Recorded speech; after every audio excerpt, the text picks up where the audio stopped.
Bro salt lemon chilli powder போட்டு brush பண்ணுங்க bro. என்ன சால்ட்டு லெமன் ஓகே, இது என்னங்க சில்லி பவுடரு? சில்லி பவுடர் போட்டு வளர்க்குனா எரியுமே. சரி வாங்க உங்களுக்காக. சால்ட் எடுத்தாச்சு. அதில் பார்த்தீங்கன்னா நம்ம சில்லி பவுட்ரு போட்டுக்கலாம்.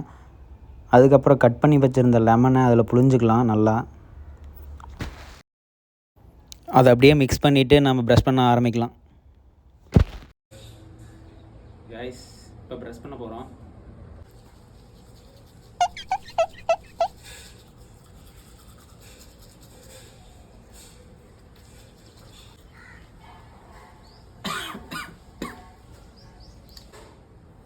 முடிய கைஸ் காரமாக இருக்கு. நீங்கள் சொன்னதை பண்ணியாச்சு. வாயெல்லாம் எரியுது அப்படியே. இதை ட்ரை பண்ணி எடுத்திருக்கேன். நம்ம வீடியோ பிடிச்சதுன்னா ஒரு லைக் பண்ணி சப்ஸ்கிரைப் மட்டும் பண்ணிக்கோங்க. அடுத்து என்ன பண்ணுறதுன்னு கமெண்டில் சொல்லுங்கள் கைஸ். பாய்.